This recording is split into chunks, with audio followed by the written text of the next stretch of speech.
lang pala to. Oo, kunti naman talaga yan. Tanggalin ang buto. I know! Tinatanggal talaga yan. Hindi nilalaga yan. Ayun.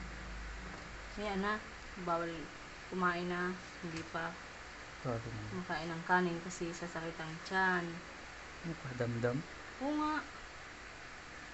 Sasakit ang tiyan.